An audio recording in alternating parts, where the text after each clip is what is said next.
My name is Patrick Fleming. I'm Director of Development here at the British Library. It gives me enormous pleasure today to welcome you all, ladies and gentlemen, particularly ladies, of course, in the context of this afternoon, to the British Library.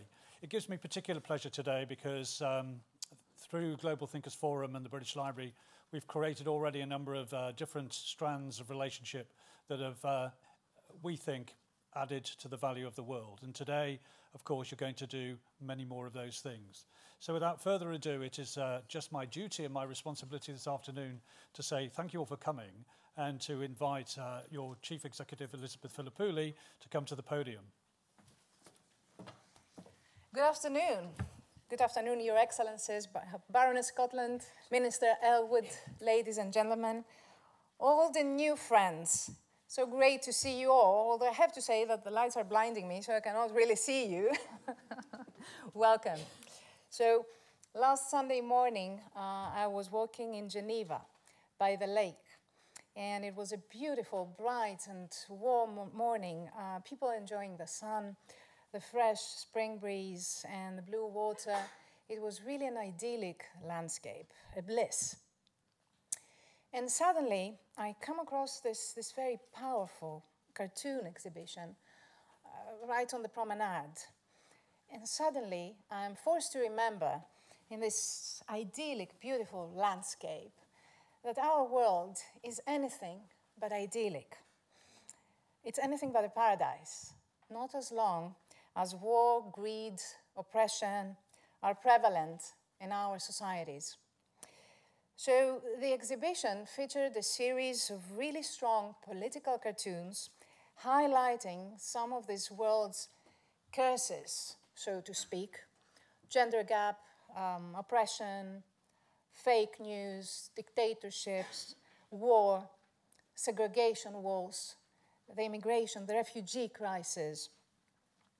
And I stood and stared for quite a while at this one here, if we could show it. A very powerful cartoon. So this is the one that I stood and stared for quite a while. As you can see, it's quite powerful. I felt that on this woman's face, and within a few words, powerful and painful words, it summarizes some of the major sufferings women the world over are under.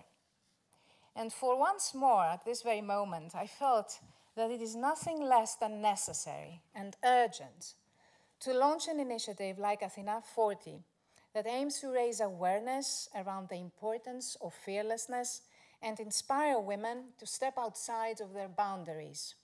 And this is very much a discussion that as Global Thinkers Forum we had last year in July with our board members like Elif, like Mark Ventresca, and so many board members, Geraldine Sharp-Newton, that are here, and many new members who have joined us over the past year, Saskia among our founding members, and so many others that said, you know, we need to do something that is going to truly enable women to follow their dreams, to challenge themselves, to challenge their societies, and go against the norms. So we felt that we have a duty to do something, as much as we have a duty to celebrate and emulate success stories of fellow women. We have a duty to be rebels and mavericks and forward thinkers. And this is why we launched Athena40. As women, we have to claim power, to take it. But this should not be, I believe, for the love of power. We must harness power, our power, to achieve positive change, whatever that may mean for our societies. And this has been the very reason that we created Global Thinkers Forum in the first place, back in 2011 at Said Business School in Oxford. And here is a brief video about us, so please, welcome to play the video now. This is our story, the story of Global Thinkers Forum. We are a worldwide community of changemakers who act towards the same vision, to create a better world. For us, a better world is a more ethical, inclusive and peaceful one that focuses on the future and sustainable solutions. We believe that our societies need more competent leaders. They need inspiration, understanding, and the desire to make positive change happen. There are opportunities out there. There are great successes and solutions. They are just waiting to be discovered. Global Thinkers Forum is an ecosystem for fearless, visionary individuals who do not hope for a better world, they create it. We were incubated in the University of Oxford and launched our mission in 2012 in Jordan, with Queen Rania Al Abdullah as our founding patron. Global Thinkers Forum is a women-led platform and an independent, organically grown, global community of decision makers. Our initiatives also support young people and women from all over the world in their professional and personal development. We have taken our mission and mentoring programs to more than 20 countries and 4 continents. We have partnered with some of the world's top institutions, and we are being endorsed by thought leaders from academia, business, government, diplomacy, civil society, and the media. We exist because you created us. Global Thinkers Forum is expanding its presence globally. Let's create excellence together. Be part of Global Thinkers Forum.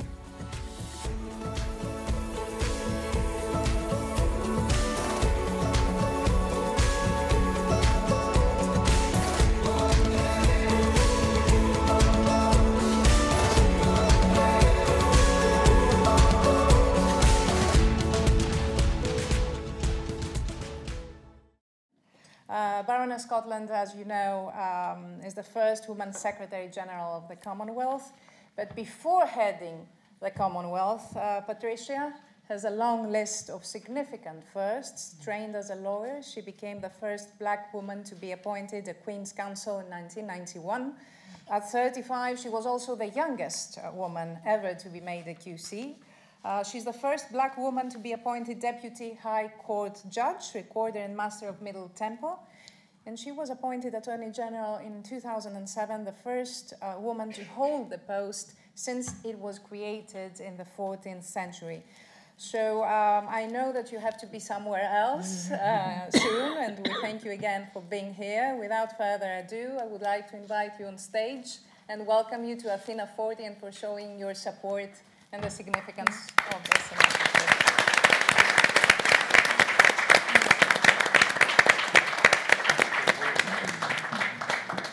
As you can see, I have come ready for justice. And symbolically, I would like to give you a head of Goddess Athena, which is the goddess of wisdom and female leadership. That's amazing. Thank you for being here. Please. But I was absolutely determined, if at all physically possible, to be with you. Because what Athena is trying to do, I think, is of pivotal importance. I'm pleased to see that there are men and women in this audience, because it's going to take all of us. The basis of humankind is that actually all of us share 99% of the same DNA. The difference between every single person in this room is 0.1%. And I think maybe the tragedy of our history and of most of what's happening today in terms of the negativity in our world stems from the tendency to exaggerate and concentrate on the 0.1%.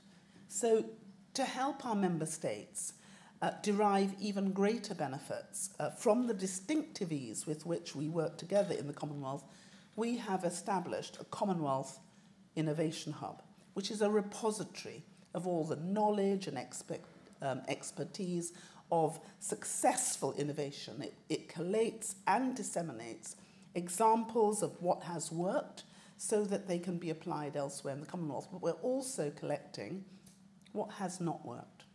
It also encompasses gender balance, access to justice, procurement, and many other areas relating to public and corporate conduct. So inclusive and sustainable development is achieved by offering equitable opportunities to everyone to participate and by drawing on the talents and contributions of all. And our Commonwealth Charter states that, and I quote, "We are implacably opposed to all forms of discrimination, whether rooted in gender, race, colour, creed, political belief, or other grounds. And that other grounds basically includes everything. And we cannot think of the progress towards achieving the broader goals of the 2030 Agenda for Sustainable Development without thinking about overcoming the prejudice and discrimination that so many of our members and our individuals face. Because we have to work together for gender equality and including people of all ages.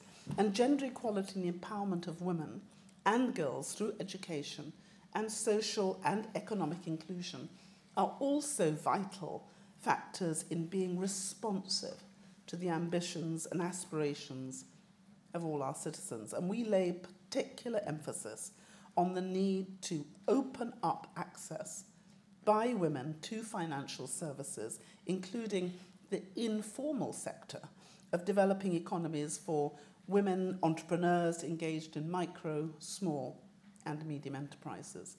And there's a strong correlation between increasing the capacity of women to engage in economic enterprise and wider empowerment of women for leadership that will lead to achieving gender equality and sustainable development, even though a third of Commonwealth countries have successfully achieved and surpassed the 30% global target in politics. What we're finding, and so therefore you have the women's leadership within the political sphere, but in the private sphere, the private sector and the executive or public corporate boards, it really does remain relatively low. And with very few countries attaining more than the 30% benchmark. The best politically, as I'm sure you'll know, is Rwanda, who has 64%. So that must be now the target. Therefore, through the Commonwealth programmes and the technical assistance that we're giving, we're working to increase the participation of women in corporate decision-making at all levels.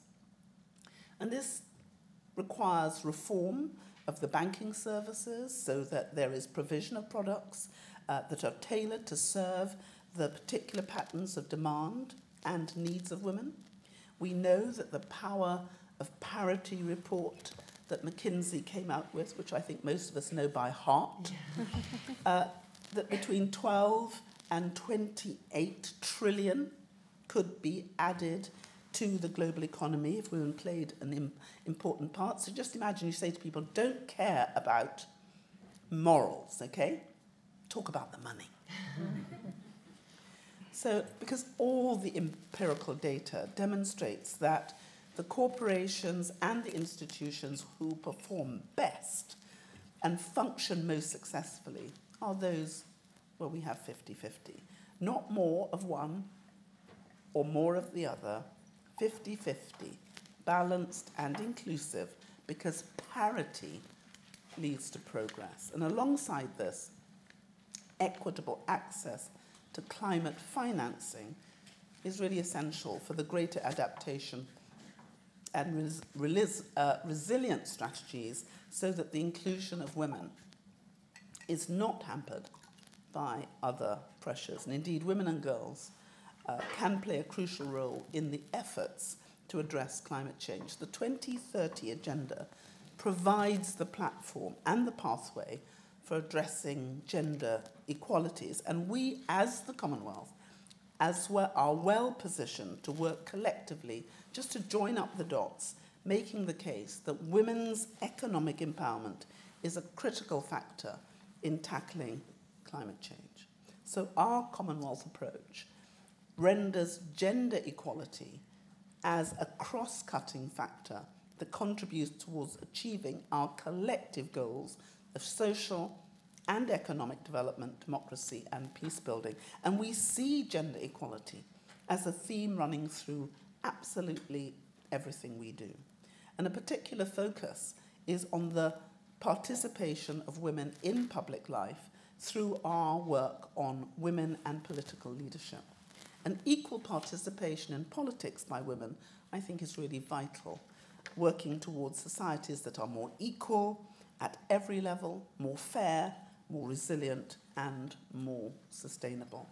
So 50-50 is where we're going, and SDG 5.5 is where we want to end up. So we've made significant strides, but I actually think we need to do much, much more. And it's not just about the moral imperative, it's also about the long-standing consequences. So we have to stop it, we have to build resilience, and we can do it, and I intend to do it through the work we're doing in the Commonwealth, working together with the UN and the other agencies. I had a very powerful conversation over the weekend with Amina Mohammed, who is the Deputy Secretary General of the UN. And together, I know that we are going to, with your help, try and move mountains, because we have to empower women, and we have to work together solidly to deliver change. Because wealth, we keep on talking about wealth. Wealth is more than money. Wealth is promoting our human capital. And I've been talking a lot in recent times about putting the wealth back into Commonwealth, but we need to put the common back into wealth. And unless we give women an equal opportunity to do that which they can do, we will never be wealthy, and we will be perennially poor. So in driving to achieve balance, equality, and inclusion, I really want to think of the era of women, and alongside it, the era of the Commonwealth, another great and underutilized treasure and resource. At the last Commonwealth Heads of Government meeting in Malta at the Women's Conference, a woman stood up and said this. She said, "Alone, we are invisible. Together, we can be invincible." And I hope everyone here, as part of the Athena work, will make that a reality and will come together so that we truly will be invincible. Not for ourselves, but for all the women and girls who can give so much and be so much if we just allow them a moment to breathe and to achieve it. So I want to thank you, all of those of you on the panel, but I also want to thank all of you who've taken the trouble to come tonight, because you are the difference that we need to make in the world. And together, I believe we could be invincible. Thank you very much.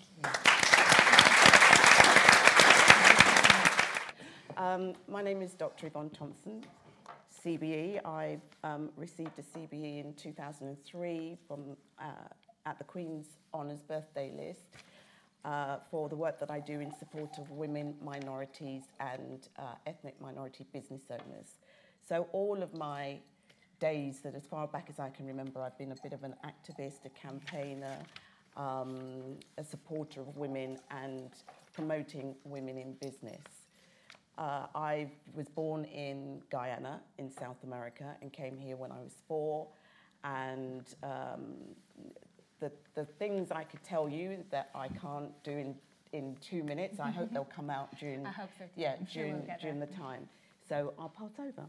I'm Saskia Sassen. I grew up in Latin America, speaking Spanish, but my parents were Dutch, so, you know. And I, since I was quite young, I must say I was quite fascinated living in Buenos Aires, where you had very grand housing situations next to slums. They were slums that were reasonable slums. The people in those slums had jobs. Today, many people in slums do not have jobs. And I forever was interested in understanding how they lived. And once, I will never forget this, I asked my mother to spend the night with one of our cleaners. She said, no, no, no. I said, yes, yes, yes. I was about 6.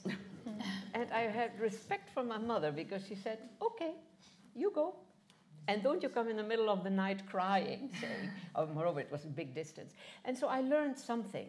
I learned something about, and this was also, it was a certain kind of people. They were the indigenous people from that area.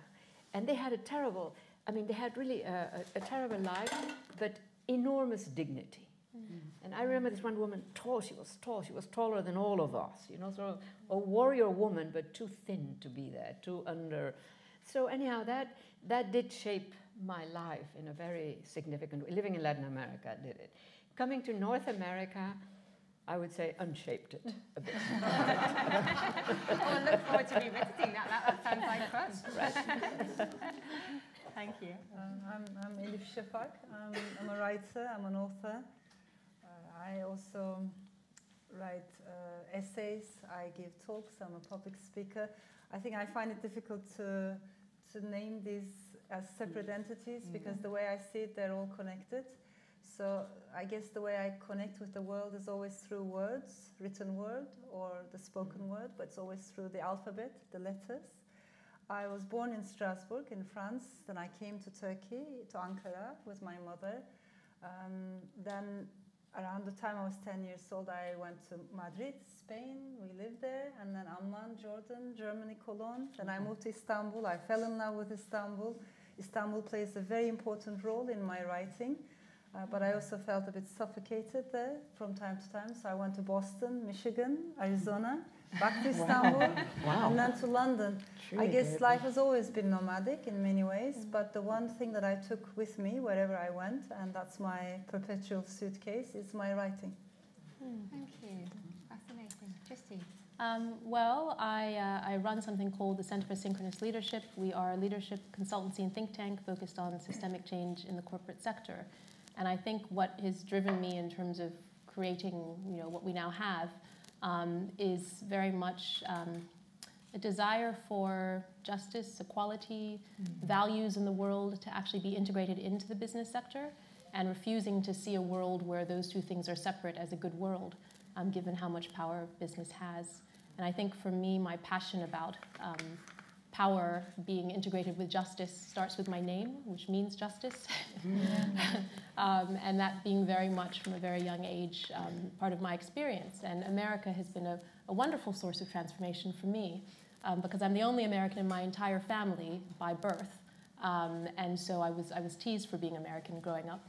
My father's from Ghana, my mother is from England.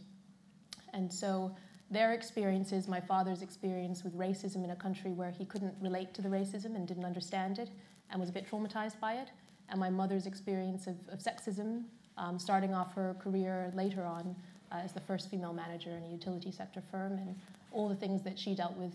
And then my own experiences growing up as biracial and having to make sense of my identity meant that I was very close to what it meant to be on the outside from a young age. And so I think that's where a lot of my passion comes from. Thanks, Justine. And of course, we've met Elizabeth, but I think it's only right to come to her. She's the lady behind Global Thinkers Forum, and who you saw in the video is all about having an ethical, inclusive and peaceful world. Elizabeth, do you want to tell us a little bit more about your background? And Sure. Well, I call myself a recovering journalist. I come from a family of journalists and traditional publishers in Greece. And to a great extent, it's been, this life and mentorship under my late father, who was a visionary journalist and who believed in journalism not as a profession, but as a service to our societies. And so he would always say that we need to bring the news, the facts, the truth to the world. We need to give voice to the voiceless. We need to create bridges for collaboration and understanding, and not, incite hatred or, exacerbate differences. So I got my work ethic, I believe, from my mother. So for me, the whole gender thing has always been very powerful. I went on to, I'm not going to give you my whole history, but I went on to, the next thing that shaped my big step was I worked at CBS Records for about 7.5 years. I was the only woman, the only person actually of colour that wasn't a cleaner or behind the switchboard. So I've got a quote about your time there, and you said you couldn't move up, so you moved out. So Absolutely. You were actually quite bullish straight off. Yeah. You recognised the writing on the wall, and you created your own opportunities. That was the only way for me to move up, was to move out. So I did that, started the first black-owned PR company. which led on to me writing for the first black-owned magazine, which led on to me starting the first black-owned legal radio station, Choice FM, which after about 15 years we managed to sell to Capital Radio and made lots of money. Yes. That was nice. But on that, that was one of the places where I felt that I was a minority within a minority, because it was a minority-owned company, but I was the only woman on the board of 10 men, with 9 men. So that was a big struggle for me. It was a struggle in having my voice heard, in having my ideas being accepted, my thoughts being put into action. So throughout that whole time, it was a big struggle. How can we change that situation? We're becoming, you know, when you have global companies whose board members do not reflect their gender or their race of their audiences, how are they supposed to make the right decisions, global decisions, and move forward? But the truth of the matter is, in any complex system, we're going to have inequalities. And the real challenge is, how do we handle them? And so for me, one very complex zone that I like to engage is a city, a working city. Not a city that is truly a mess, but a working city, a city that, and they're difficult to find nowadays. I agree. There was a time when we had more working cities that were more workable. And so the question is, at what point? And this also becomes an ethical question. So I'm now working on something that I call ethics of a city, or the city. I don't know quite yet about that title. And the challenge is the inevitability of inequalities. At what point are those inequalities truly unacceptable? And at what point are they acceptable? And my starting point, I have a big team in Beijing, sort of in poor areas. I'm interested in understanding, and I know that I cannot. So I need people from the locality to develop speech about. And we're filming them, and we have the first interview was fantastic, I must say. Latinos in a poor neighborhood in New York. So how do those who are truly disadvantaged, but I'm not talking the poorest, no, I'm talking people who have not great jobs, who are a bit abused, a bit exploited, they can't quite make it, you know, that's a majority in most cities. In other words, not the desperately poor, nor the thriving middle class is that new 40% that we have in our cities. It's no longer the 1% that counts, it's the 40%, which is literally buying up big pieces of the city. I hope I don't offend anybody here, because London is, of course, one of the big exhibits here. But so back to my story, and so when I speak with truly disadvantaged people, poor people, they can take a lot, but there are certain things that they absolutely find unacceptable. And they might just not be the things that the typical middle classes, we the generous, nice middle classes, you know, we often do get it wrong. And so that is why I deployed people who know each other, and we're filming them talking to each other, etc., so that we also can learn, you know, we the whatevers. But Elif, I'm interested in terms of what your story is.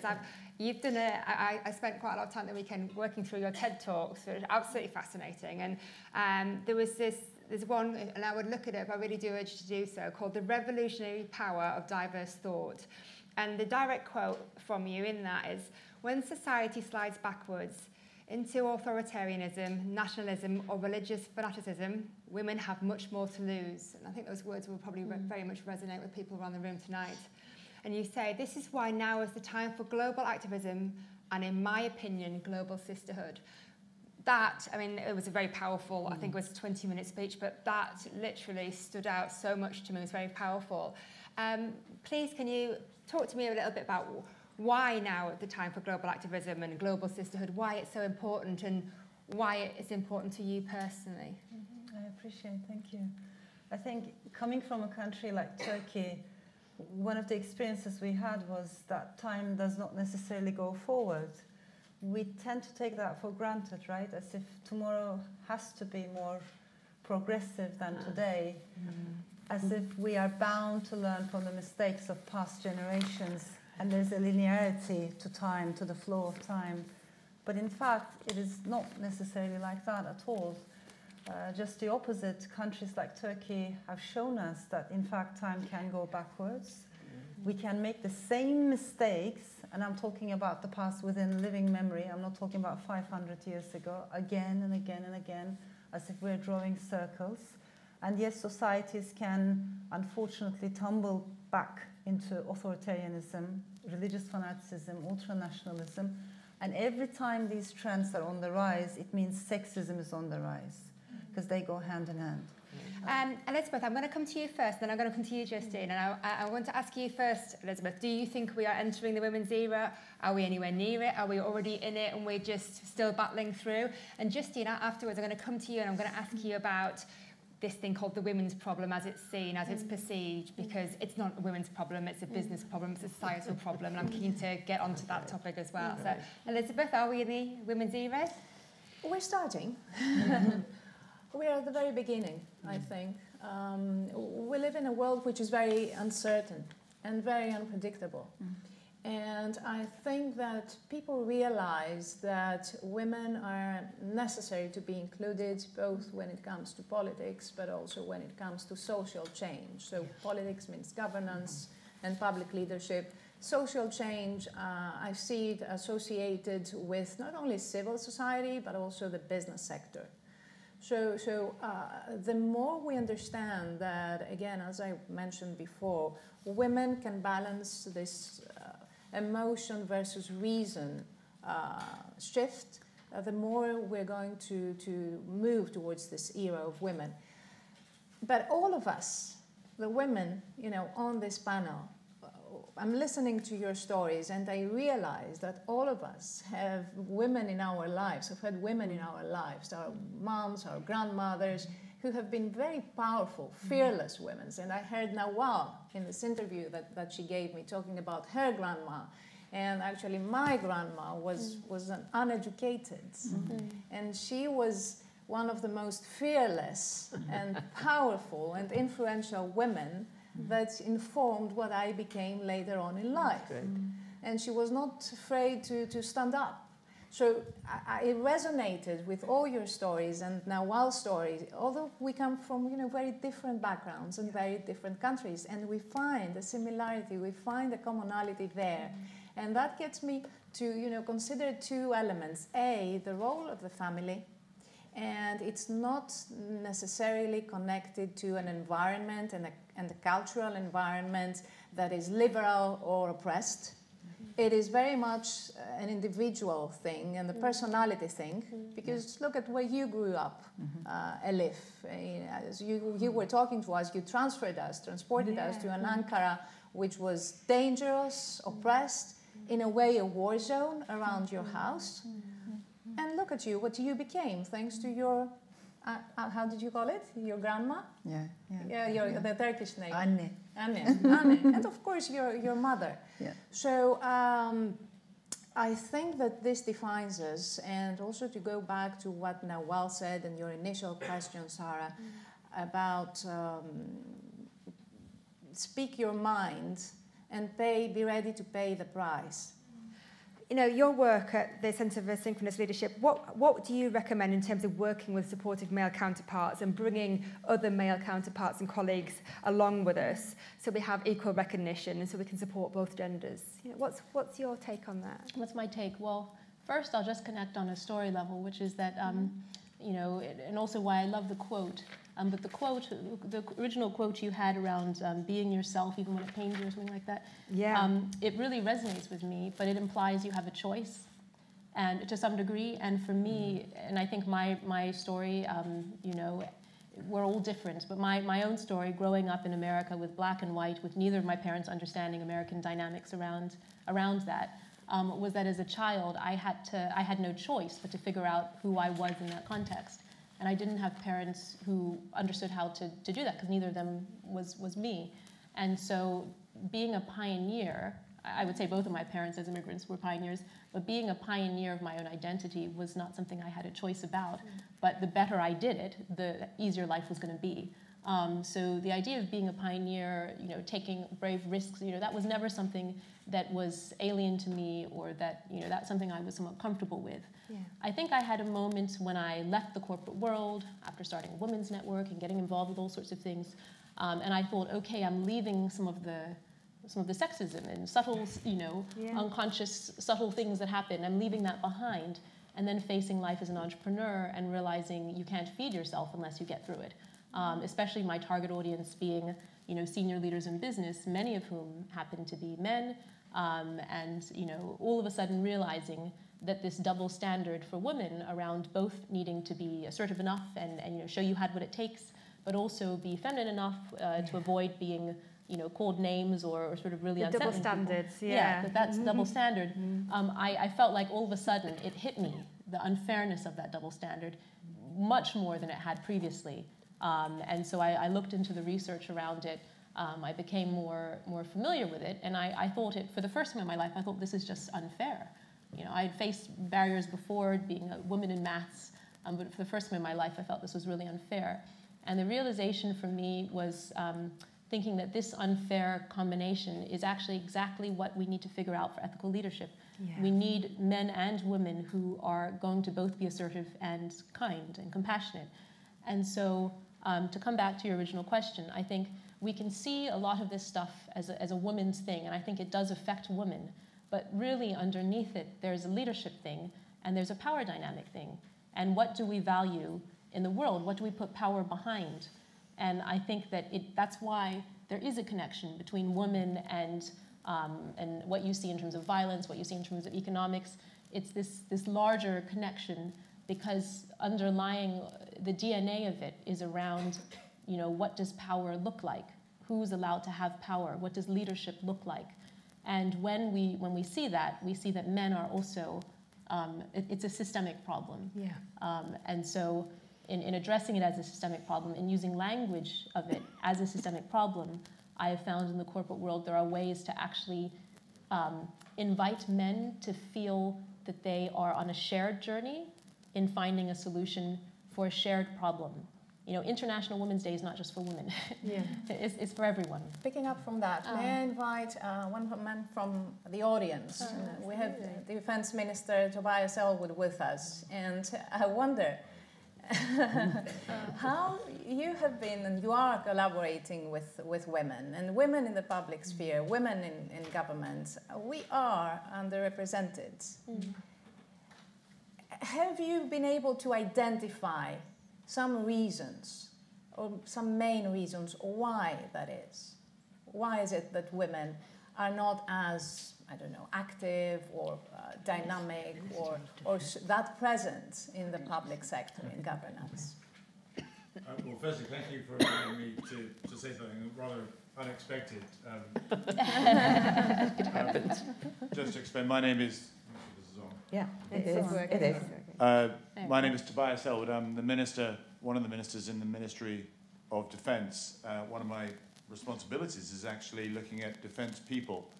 And people does not just mean men, it means women as well. And the conduct of war is changing. It is a very macho, very stigmatized arena, mostly involving men. And we're trying to change that. We have now changed it in Britain. I think we're the first country in the world where every single role in every single discipline, Army, Air Force and Navy, is open to both men and women. So you can have female pilots, you can have female tank drivers, the full works. Now the roles are open, but people are not coming forward. And the reason for that is, I think, the stereotypes that are linked to what historically is connected with the images that you have to do with our armed forces. And I should say that when you talk of armed forces, it's not just fighting, it's actually peacekeeping, it's nation building. There's a whole spectrum of work that goes on. When the hurricanes took place in the Caribbean, it's our armed forces that went out to provide the stability. So there's roles to have for everybody to participate in.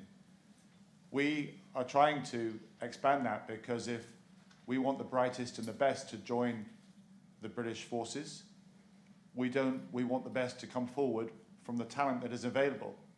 Now, if you have rules that say you can't have women in certain roles, then you're stopping half the talent coming forward.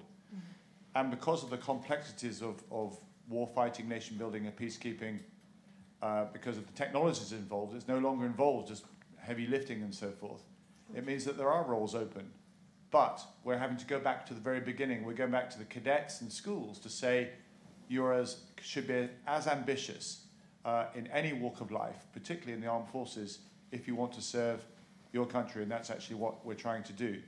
And through necessity, by example, the Spitfire in the Second World War, when it was actually dive bombing, it stalled, which is not very good when you want to keep the skies over Britain safe. It was actually a British female engineer that worked out how to keep that engine going, that saved so many lives, that allowed us to win the Battle of Britain. That was a woman that did that. And there was also a woman that invented the windscreen wiper through necessity. She did that not because there was an opportunity there. There was no opportunity to be an engineer. But she was actually a rich New Yorker, and she was fed up with her driver having to stop because windscreen wipers didn't work. So she went home and invented it so that her car didn't get cold every time the driver had to stop and wipe the snow off the window. Interestingly, it was also a woman that that invented the dishwasher as well. That's probably because probably because her husband refused to do the dishes, so she's invented it so he could at least stack the machine, but he probably had problems doing that as well. Who knows? I don't know. But when there is necessity, the human mind provides answers. That's who we are. We're entrepreneurs. We're inventors. And the idea that somehow we have a world where only half of your world can be inventors is completely wrong. And I just give some illustrations to show where necessity is required. I think we've literally been given 3 minutes for a quick fire round of questions. So have we got any very demanding, pressing questions that we have to get? Can I just ask each of the panelists, just what would be their one key systems change, systems transformation that they'd like to see to achieve women's empowerment? Women's empowerment is Global Goal 5, and actually is a thread that runs through all of the SDGs. What is the one systems change that you'd like to see to achieve women's empowerment? I think it's got to be about collaboration and respecting each other as women, because there's still a lot of that's not quite equal.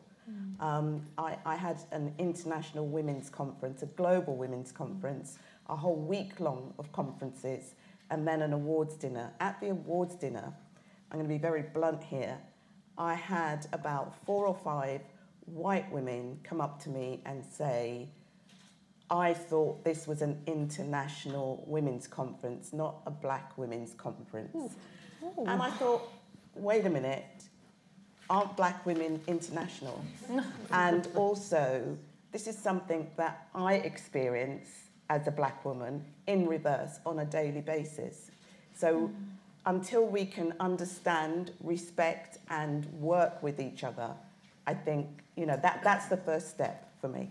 It's not easy to give one answer, clearly. So I'm just adding. We're just building up, I'm sure of that. So here is one thing.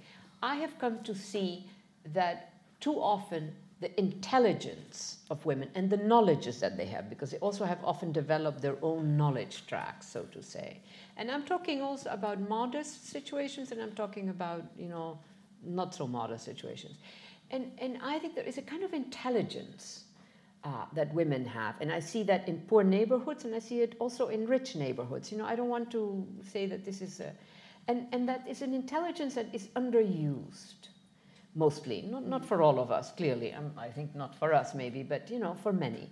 And I find that is truly a serious problem, because often the knowledges are partly shaped by a specific situation that is somewhat determinative for women and not so much for men, perhaps. So it's a knowledge that we need to give space. We need to recognize it as knowledge. And that goes from the famous women of the Sahara who developed that amazing pot that then was taken up by big multinationals to reproduce. And it goes to very, very smart women whom we know made discoveries that were never recognized while they were alive. We have a whole set of histories.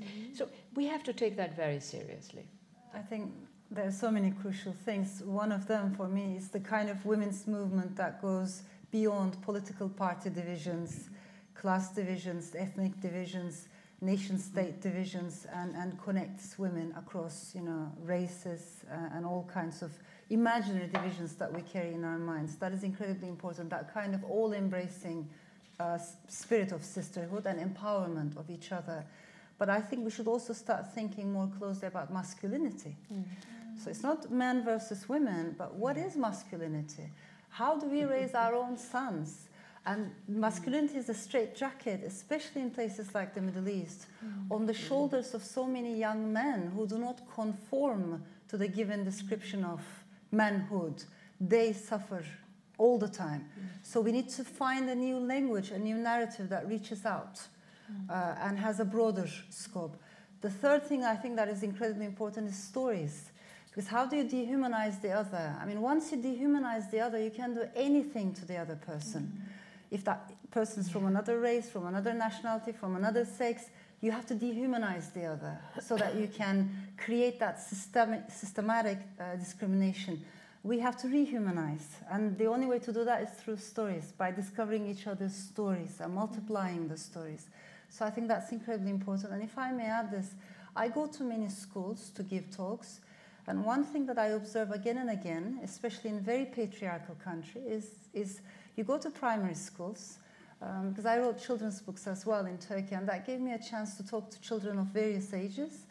It is amazing to see 7-year-old, 8-year-old girls. They have much more chutzpah, self-confidence, because they grow up faster than boys.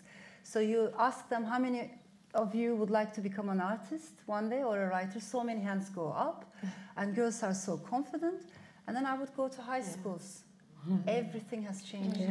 Once they hit puberty, nobody wants to be an artist anymore, by the way, poet or writer. But in addition, girls stop talking. They become timid. They become aware of their bodies, how they will be judged by the society, by the others, and that pulls us down. Just building on everything that's been said already, which I agree with the themes that have been raised, is that feminine values, men and women both have values. The difference that I see in the genders, one of the biggest difference, because there's a lot of overlap as well, is what we hold people accountable to. And women are held accountable to being nice. We dislike them unless they are. It's not just men. Men and women hold women accountable to feminine values. And I think that you find, people, more women may identify with them as well. But because of this, there sometimes seems to be a conflict with people who actually are into the values thing and power. And so in one of the worlds I spend a lot of time, the corporate world, I see a lot of people who really care about their values feeling that there's a conflict with going for power. You also see this in politics. People coming out of school who really want to, stay true to their values aren't necessarily thinking they want to go directly into politics. And I think this is a problem. And I think that instead of I have values, man or woman, but particularly for women, because I see this so many times, because I have values, I'm going to stay away from power.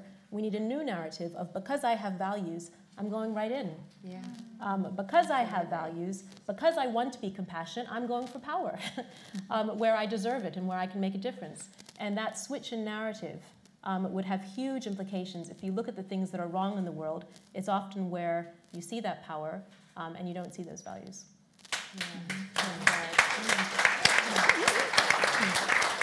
Elizabeth, anything to add before I draw the discussion to a close?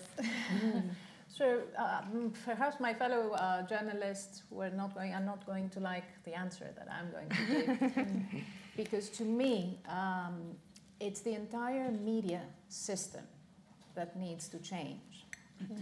One of the reasons, if not the main reason, why I was so keen to move on from journalism into social entrepreneurship and create Global Thinkers Forum as a platform with convening power and with also giving the opportunity to people from diverse backgrounds, not necessarily, from privileged classes, to come together and to share their views, share a new vision for the world, and understand each other, is because I felt that as a journalist, I was not able to do enough to promote this. I was privileged enough to work with Greek media first, then with CNN International, and then with Al Jazeera English. So that led me to work across different countries and to also work and live in the Arab world, in the Gulf. And I realized that the stereotypes and cliches that exist and that mainstream media select to replicate, select not to break down, not to demolish, are enormous. And I felt that there was a duty there, there is a duty here, to do something and change the system. And the system, the media system, is one of the most powerful ones. I mean, it brings up governments or it brings governments down. Sure. It can destroy the lives of people. It can destroy entire societies and nations. It can trigger wars. So to me, if you like, the main system that needs to transform is media. And journalists know, we know, and they know that they're not the gatekeepers of information anymore, but the problem is with owners, media owners. So it's primarily business, it's the private sector that really, if you like, and money and wealth that influences the editorial agenda. Not to mean I'm not generalizing, and of course I have great respect for storytelling and news coverage of my fellow colleagues, but I think there is something very wrong and very rotten with the system. And we must find ways, people like Elif, like Saskia, I mean, academics, people, you know, in thought leadership and thought production, it is people like yourselves that need to change this narrative, I think, and bring this system down. Thank you. We'll start working on it. Well, thank you so much for your patience, and we can't fit any more questions in, which is disappointing. I really desperately want to take these ladies away, have dinner and solve all the world's problems right now. So energizing and inspiring to be with them. I hope you found tonight of real value. Please do look up Athena40. Please do follow the Twitter handle. You'll see it's up there, at Athena_40. Tweet about tonight using the Athena40 hashtag. And please do get involved and share your own stories. Nominate Athenas. You know, for this, you know, we need to find these 20 fearless global female leaders who deserve the recognition of the work that they're doing. But I'm going to finish to say thank you very much for coming tonight. Thank you for your patience. Thanks for the excellent questions. And thank you ever so much to our fantastic panelists who, like I say, I wish we'd had more time because so many more questions and we could have gone on all night, but unfortunately we can't. So thank you, Yvonne, Saskia, Elif, Justine, and of course, Elizabeth. Thank you for all your time.